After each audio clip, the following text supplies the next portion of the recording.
1 year before the turn of the century in Fresno, California, Delbert Eugene Webb came into this world. It's been said that he was close to his parents. As he grew up, he watched them build businesses, then lose them. His father fell on hard times in 1914 in the construction industry.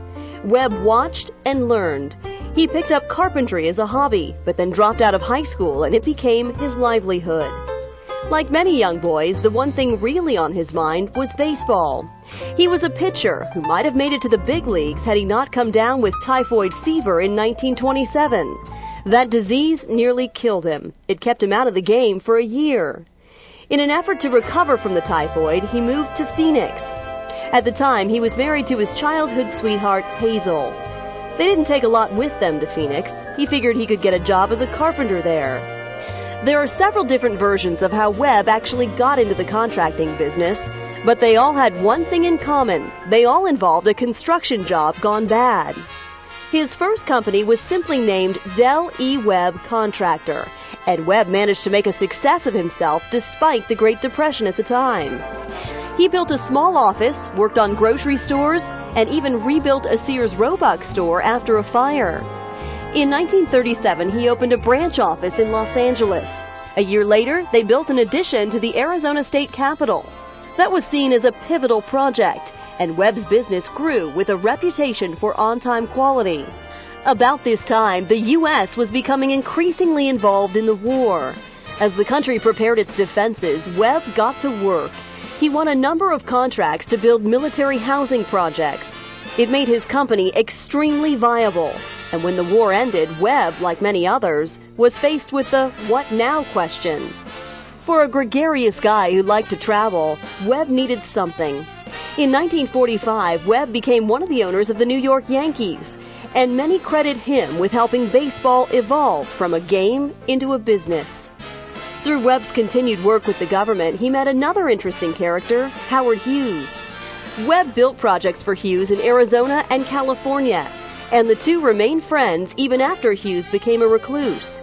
In 1946, he took on the construction of an unfinished hotel in Las Vegas as a favor to a friend. Turns out that was the first hotel casino in Las Vegas, the Flamingo. He followed that up with the construction of the Sahara Hotel. Eventually, his company just acquired that entire operation. That was just 1 year after Del E. Webb Construction Company became the Del E. Webb Corporation. Del Webb had gone public. Webb's acquisition of the Sahara set off a chain of purchases. He bought the Thunderbird Hotel, then expanded the Mint, and built a new casino in Lake Tahoe, the Sahara Tahoe. His entry into the gaming business was a welcome relief for gaming regulators who were anxious to get rid of their tarred image. Webb was a respected businessman with a good reputation. They brought a new marketing strategy to Las Vegas, working to bring big groups to the city, especially conventions. Many tourists, they found, were drawn to Las Vegas by high-class shows and extravagant dining. Webb's company was sure to provide it. In 1978, with 7,000 employees, the company was the largest gaming employer in the state. Webb went on to build several other important landmarks in Las Vegas, including City Hall and Clark and Valley High Schools.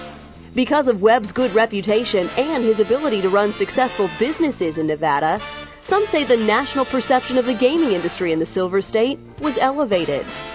By this time, Webb's personal life had changed.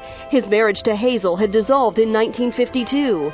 In 1961, he married Tony Ince, a buyer for a Phoenix department store. Around that same time, Webb and his company leaders had come up with a groundbreaking idea: build a community just for retired people. They opened their first model homes for Sun City in Arizona. Opening day drew huge crowds, even more than the big bosses anticipated. By the end of the year, they'd sold over 1,300 homes. Webb's retirement communities are landmarks in our society. Southern Nevada enjoys the benefits of several Sun City developments, including the first Sun City Summerlin, built in 1988, and providing homes to 14,000 seniors. After that came Sun City McDonald Ranch in Henderson with about 9,500 homes, and of course Sun City Anthem and Aliante. By January of 2000, the company had built 13 Sun Cities, selling more than 80,000 homes. In March of 1973, Del Webb stepped aside to let a trusted co-worker take over as CEO. He remained as chairman of the board and continued a fairly hectic work pace for a man of 74. In 1974, Webb was diagnosed with prostate cancer. Doctors decided not to operate and the disease spread. He died July 4, 1974. Webb was remembered in local papers as a rags-to-riches business legend, a man who had walked with kings but never lost the common touch. He leaves behind a legacy of integrity and is remembered for his genuine concern for others. It's a legacy that's not forgotten in the state of Nevada, a land fortunate enough to benefit from his hard work and determination.